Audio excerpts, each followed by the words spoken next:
Boom diggity. Hey guys, Arm&Gun here today, and it's time to get gun-pilled. Your daily dose of gun education. Guys, today we are not talking about how crazy cool all of Kilo Tactical's fun camo wear is. No. Today we are talking about battle rifles of the world. This time we're talking about the real OGs. We got the FAL G1, basically. We've got the HK G3 and the fan favorite, the good old American M14. But before we get into those, question of the day, would you rather take into combat a semi-automatic battle rifle like the FAL or a select fire like the Bren? We'll even give you this cool Bren Mark III. It's the shorty, kind of the commando version, commando barrel. Let me know what you would decide. Comment below. Guys, the way things are going to roll today are we're going to go through each one of these guns one by one, kind of just discuss the ergonomics, the controls, and I'm going to give you my impression on the manual of arms as well, like how to reload, all that kind of stuff. And in the end, I will pick one. I will pick one that I think is the best, at least from a couple different standpoints, such as ease of use and reliability, but also the one that I would take if I had to pick one of the three. And quick note, this is actually the second volume in this series. The first one, we looked at the original Dutch AR-10, the Galil 308, and what's tucked back in the safe there. You'll have to just watch the video and see another really cool one from Switzerland. We'll, of course, sneak a little gun ASMR in there for the dedicated viewer and close with another gun pill. And throughout the video, we're going to throw in a few of those feature partners that support us here, such as this first one that's literally supporting the guns vertically on the wall. We're going to start off with SOFOLD. These Made in America premium gun magnets are freaking cool.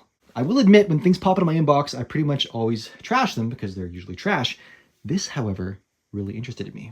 Now, these aren't really intended for what I've done with them, but this was my first thought, and it's honestly something I love. Now I can carry my gun wall onto my safe, onto my steel door, and other places as well. I've actually tried it on there. It works. I can throw some stuff on the side of here. I can basically stick a gun anywhere there's metal, which in here, there's a lot. I can stick a gun to a gun. Watch this. Boink. Also, yeah, they're fun like that. They're more so intended to actually screw into plastic, so you can have a Glock or something nice and tucked in tidy to a vehicle, a quad, ATV, something like that. But we can get more creative than that. We can put a Scorpion on the Lottie. Amazing. Anyways, affiliate link below. Check them out. Purchasing through that link does support the channel a little bit. And if you guys really like them, they told me I can do custom ones and sell them myself.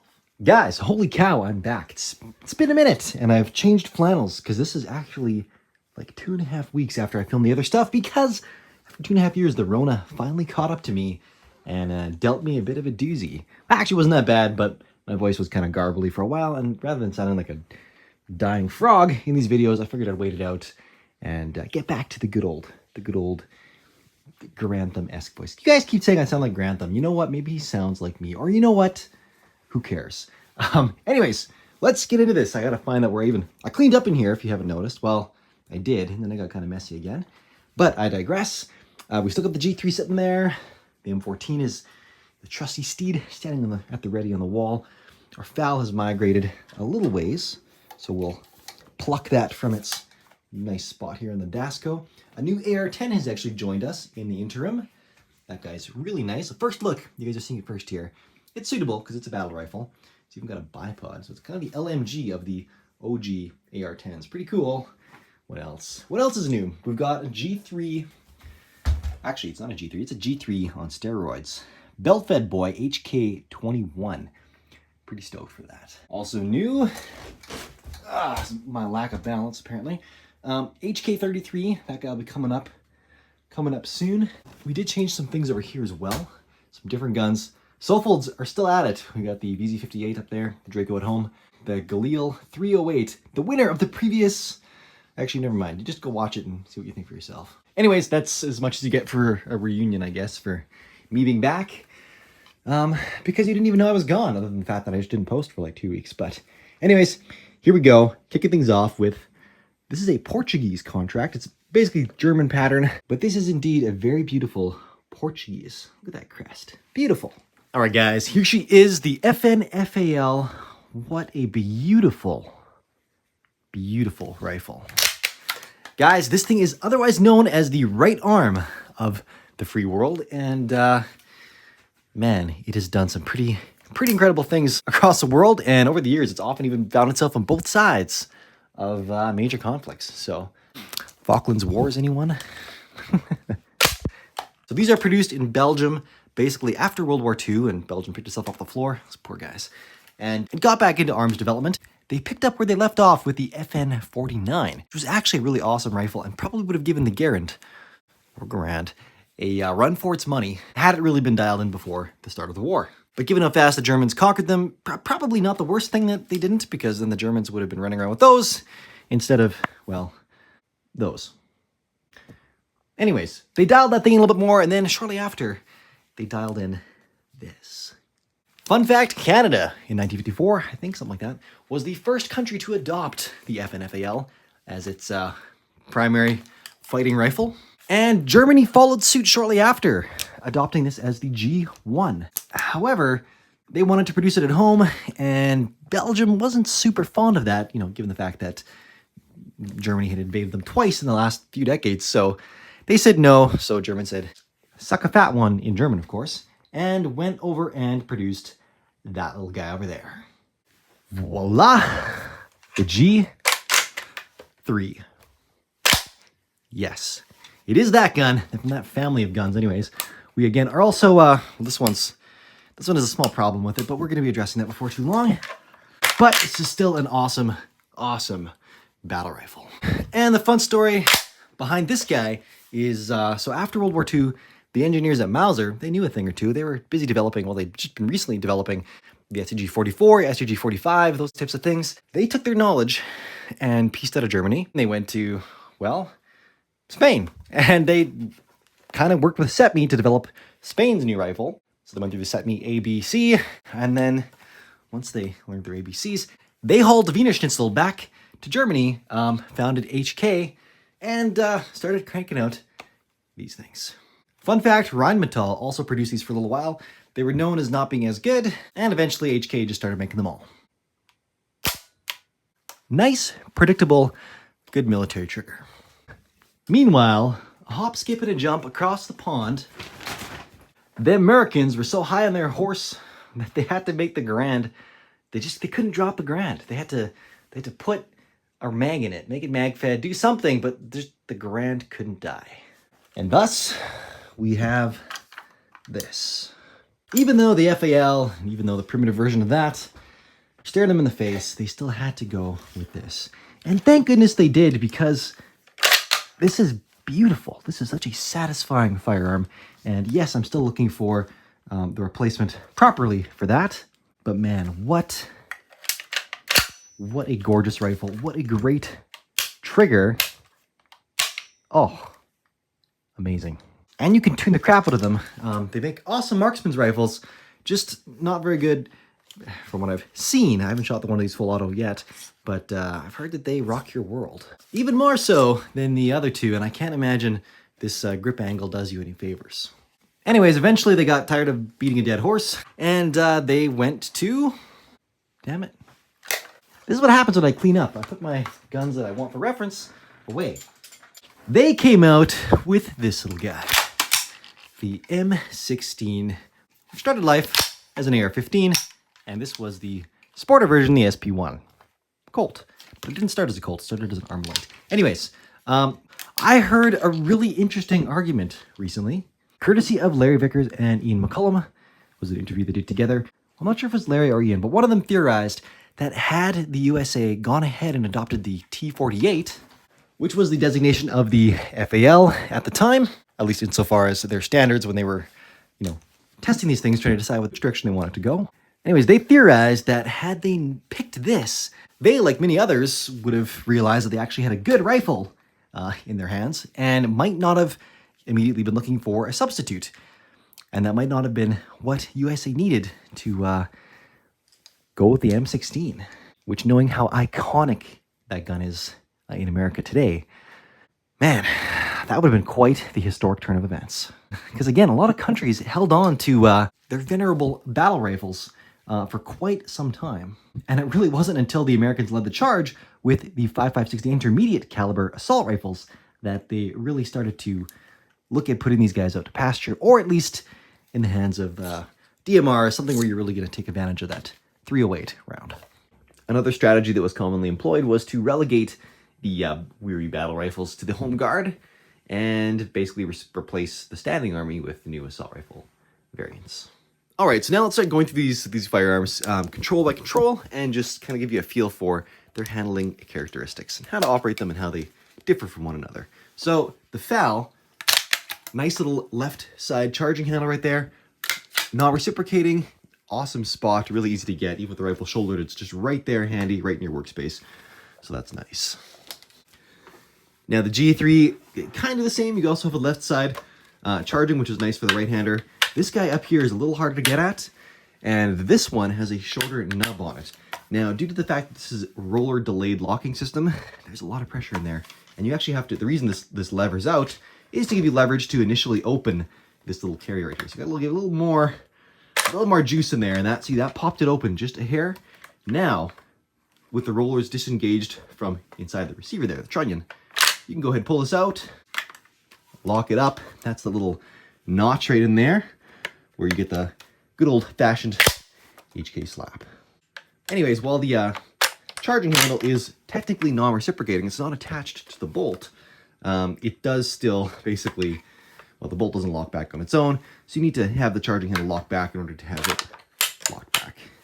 And if the carrier isn't going forward fast enough, it'll get hung up like that. The rollers won't engage, so you have to, it has to close with some authority. Mean business. When you got a G3, you got a mean business. And now we have the M14, which has the right head charging handle. For myself, I usually actually have the rifle shouldered, reach over with my right hand to pull that back. Of course, you can do the AK roll with this guy as well, if you want to be all operator, or you can roll it, come from the top. Again, overall, I like that it's close by you versus the G3 where it's, you know, way out there. But it'd be nicer if it was on this side of the gun, like it should be. Next up, let's look at a quick reload for each. So this guy, you're empty, the bolt's locked back because it locks back in the last round. You got the magazine release right up in here, so you can boop it with your index finger if you got real long pointers. Come over here like a paddle and pop it out. Now we got some dummy cartridges here, so I'll show you guys the mag. Nice double stack, double feed, fairly lightweight mag. Some of them are lighter weight than others, and some of them are kind of trashy, but this is a pretty nice one. So you take your empty gun, you have a little notch up there, so you insert into the receiver. It's a rock and lock variety. And then handy dandy, like an AR, you got a little bolt release mechanism right here. Basically just pull that down, that's gonna lock that back, so there you go. Selectors over here, you have safe, R for repetition, and A for cowabunga. Trigger pull. All right, it's a little bit of mush back there. Not as crispy as the next one. All right, so as we've established with the G3, locker back, we got a paddle mag release here. Or if you have a really gargantuan index finger, you can press this button here and wiggle it out. Paddle mag is definitely the way to go. Once again, double stack, double feed, nice magazine. There we go. Now with G3 is technically a straight insert. The lug that locks it in is back here, but it's easiest if you kind of nose it in a little bit and then slide her back, lock her in. And then a charge weapon, you just slap it around a little bit. That slap never gets old. Anyways, selectors over here, safe, Einzelfeuer, sorry if I'm butchering that, Germans, single shot, and then F is, well, it used to be the D, which stood for Dauerfeuer. I'm not sure why they put it to F, but anyways, that's the full auto one down there. But again, as I mentioned, this one's kind of broken, so we'll stick with E for now. Quite a nice crisp trigger. Ooh, nosedived. And last and least, we have the M14, so that'll lock back in the last round, which is nice. By the way, the G3 doesn't lock back, so once you hit the last click, then you gotta manually lock her back, so just saying. Paddle mag release back here. Not a big fan of the M14 mags. Everything just always sticks. It's just not a hole that wants to be inserted into. But for all intents and purposes, the mag is fine. There's a meaty little follower there that catches the bolt. Drop these guys in here. And there's the lug where it catches into the receiver. Once again, these are a nose in rock back, and there's the lug that the paddle mag locks into. Okay, so when you actually insert these, you have to get them around this little lug way up in there. That's where this little recess goes. So you gotta really get it up there for this thing to engage. It's most awkward to reload, in my opinion. Anyways, then you just come over here and give it a little boop. And she's in. Definitely, oh, definitely the best trigger. And this one isn't even that tuned.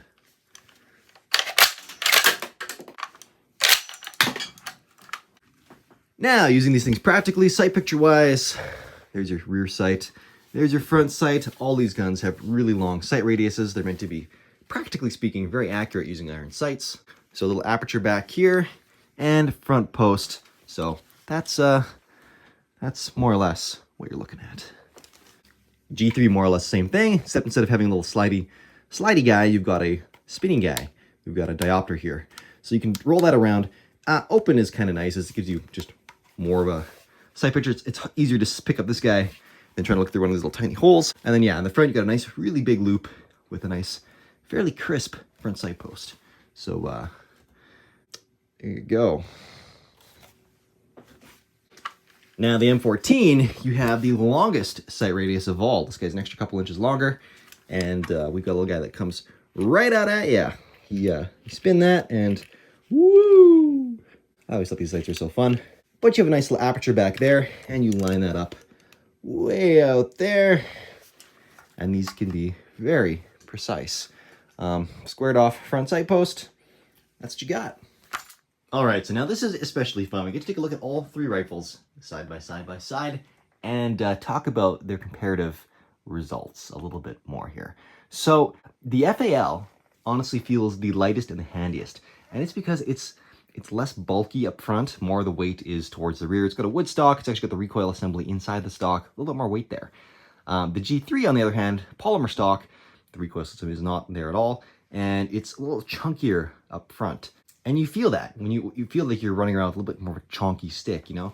And then and then the M14. Well, the M14 feels like you should just be out hunting or something, because it's, I mean, you can see it. It's also the longest, a little more, you know, cumbersome to get around. It does have the best trigger, and I believe the best overall accuracy potential. And next up, actually, the G3 is known to be also capable of pretty good accuracy. They actually took, in later years, they started taking more accurate G3s off the line and relegating them to become the G3 SG1s, which were very accurized. They kind of turned them into a DMR of some sorts. So there was that. But so whereas you saw accurized continued use of both the M14 and the G3, you never really saw that with the FAL. They made a heavy barrel model for light machine gun fire, but they never really did anything in terms of additional accuracy. I don't know why that necessarily is, but it is. It also had the gummiest trigger. I mean, it's there. It's just that there's a surprising amount of mush you have to push through once initial take up mush break. But that's that. Magazines, it is by far the easiest to reload. Nice that it locks back. It's nice it has a bolt release mechanism right there. And yeah, the mags themselves, simple rock and lock feature. Awesome. The paddle mag is a little recessed. It's a little low profile. It could be a little more pronounced, in my opinion. But it's nice. The G3 is slightly awkward to reload. I mean, the fact that you have to manually cock back the action, that's kind of sucky. Mind you, it makes up for it with the fact you get to just slap that thing to get it set at home. So that's a neutral, by way of canceling out a negative with a positive. The mags are a little cumbersome to get in. You can get trained around that and get used to it, but it is a little more awkward. The FAL, looking at that as the baseline for reloading, the easiest, somewhat harder, and freaking miserable. The bolt does lock back in the last round, which is nice, but these mags are a freaking pain. Even if you practice with them, I still dislike them. If it isn't just quite right, it doesn't work, and you have to piss around with it. So, not a fan. Not a fan. You had one job. You had to put a mag in the Garand, and you even failed at that. But I still like it. Weight-wise, they're basically all the same. As you can see, lengthwise, they're also basically, except for this guy. This guy's like a muzzle device longer. But it has a muzzle device, to its credit. The FAL does not. But, fun fact, the FAL was meant to have this thing put on the bayonet, at least those early ones. There are later ones with different types of muzzle devices. You can see lots of different, there's tons of different variations with FALs. but this has a built-in kind of 3-prong-ish flash hider. It actually uses the bayonet itself as the initial bottom prong, so cool. Also, stabby. So, handling.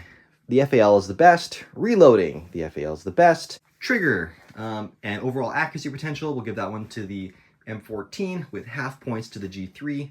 None for Gretchen Wieners. Sorry, it was just October 3rd, so my wife and I watched Freaky Friday. So plenty of those references coming in hot, or at least at the top of my mind. Future-proofness. Now, this is a fun one. The FAL lost big time again. The M14, well, we got that boy right there. The Mark 14 EBR. Hell yeah, brother. But it basically just addressed some deficiencies. I mean, gave it a pistol grip, it gave it an adjustable lengthable stock, and the ability to mount optics somewhat better. It's still that. The G3 had a lot more modernization, and that's due in fact to it just being so dang modular off the hop. Handguards can pop out really easily, lower assemblies can pop out really easily, stock assemblies can pop out really easily. There's provisions on here for a scope mount, so that's cool as well. Yeah, it's a good system. And Spur, I'm not quite sure how to pronounce them. They're Swedish, they're pretty cool. They do some really cool things. They have a super sexy AR-10 example that I wish they would finally bring to market because I really want it, but I digress. They did a very cool upgrade package that the Swedes used on their home guard G3s, the G3 at home, which was in fact a really awesome G3. So, and I suppose I shouldn't say that the FAL has ditched all the modernization ability, because a company called DSA in America, which is basically the last standing manufacturer of FAL rifles, they're still doing some really cool stuff. They still did make some really cool rifles. In fact, they were supposed to send me one. They agreed to it and everything. We shook hands, and then they... I've reached out since, but I have not heard back, sadly. I really wanted to work with actually it was 11-inch IBW, the enhanced battle weapon. Looks really sick and sexy, and pretty fun time. I guess they've also made a modernized, like an accurized version of it as well. It's pretty cool. It's super expensive, so naturally kind of right up my alley. But yeah, I suppose we should say that they've done that. I think Brazil has actually adopted some of those changes too. So you know what? The FAL, well, we're gonna say all these guns got modernized to some degree. So there we go. And if you've been tallying up, in my opinion, I would say the best rifle here overall is definitely not that one. And between these two, it is pretty tight match. It's pretty awesome for different reasons. This one's also way easier. The roller blade system, while very complex to design, is just stupid simple. It just runs. So there's that. But there's also one other thing the FAL has that nothing else does, and that is an adjustable gas block. And it is very adjustable. So you can dial in your ammunition just a spec, or if your gun's getting a little dirty, you just back it off a little bit, throw a little more gas in the system, just put the pedal to the floor and push on through. So I do really like that. For me, ultimately, I would take the FAL. It's just handier. It's hard to explain unless you actually have it in your arms, but that lack of weight up front just makes the whole thing, it's faster. It's faster to pick up, point on target, in my opinion, per search. I'm sure you could prove that with some drills or whatnot. You're talking fractional degrees of difference, but for me, it's the FAL. The G3 a very close second, and an M14 just an honorable mention because it's cool. It's cool. Anyways, hope you like this exploration of the battle rifles of the world. I will now show you the mini-me's. Now, while there technically is a FAL in like 5.56, it's made like an inbuilt, it's from like South America. Really cool. I would love to get one. I don't have one. They're hard to get. So you get to see another FAL. This one is the Israeli light barrel pattern, and this is a shitty magazine that doesn't lock back the bolt. It was originally in the Portuguese, if you really have a keen eye from the earlier part of the video. There was a blacker magazine in that one, but it's shit, so I put it in this. The G3, we have the HK33. I did mention this earlier in the video as well. This is the 5.56 derivative of the G3, just slightly scaled down. And if you want to go really mini, you have the HK53, which sees this barrel brought way back into like here. And it is super sexy, and I have it in other videos. Also has a telescoping stock, which you can just swap out and put on this or put on that, whatever you want. But yeah, there you go. Cool beans. But the coolest of beans go to the mini M14. Yes, that's its name. And this is the A-Team style stock. It's the Ruger, I guess, AC556 kind of style stock. But it's awesome. It pops out, locks in really securely, actually. And it's awesome. Disclaimer, mags are still ass. Yeah, just really nice. Tell, same style of controls, same very nice trigger. And this thing up front is called an AccuStrut because these things had minute barn accuracy, and at least until you got to the later variants, they literally resorted to strapping extra bits of metal to make it a little more rigid. All right, guys, a little ASMR here. The actions on these guns are just lovely. Tilting bolt, you can lock it back like that, and then it's pretty little ting when you pull this back. Oh.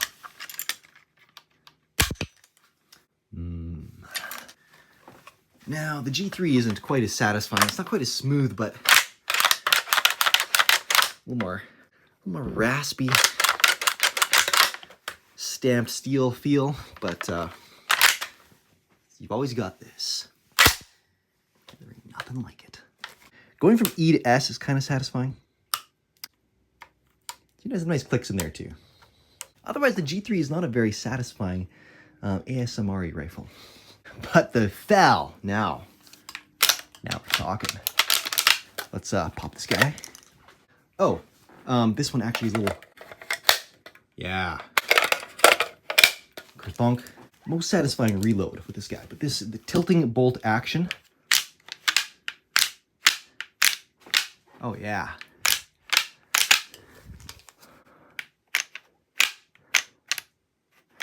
If you can see, initially when this pulls back, this bolt comes forward a little bit. That's actually, it's recessing out of it. It's a tilting bolt locking action. It tilts forward and then cycles back. And that's why you initially don't see the bolt move back when this first moves back. There we go. This is smooth. Oh yeah.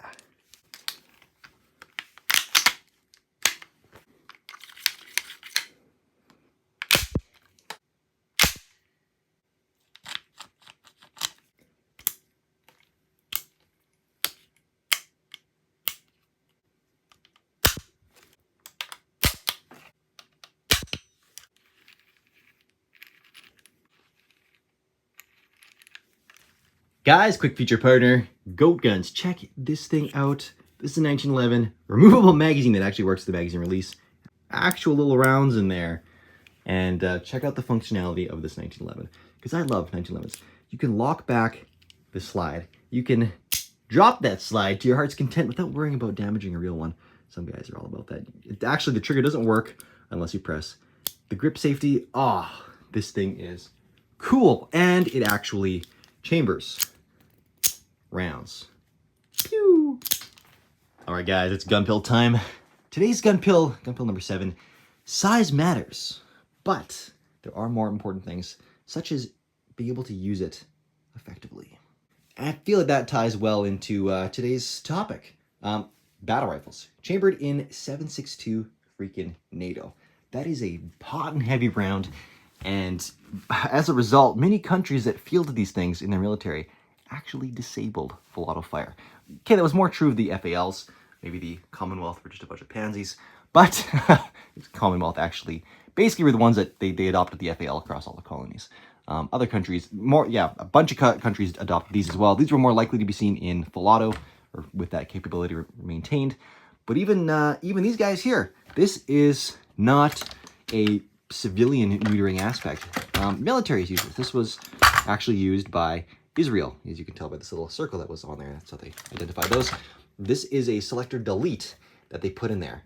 So you can pop that out, throw an actual selector in there, and then you can go again. But they got rid of that so they could just use this in semi-automatic. Just no fun. But these do only all have 20 rounds on tap. Some of them are a complete pain in the butt to reload. And the ammunition is heavier. You're likely to have less of it on you. So they didn't want guys going out and wasting a bunch of ammunition. Or running out, blowing their full load prematurely. Man, I am terrible. Thankfully, my wife and I both bond on terrible sexual humor.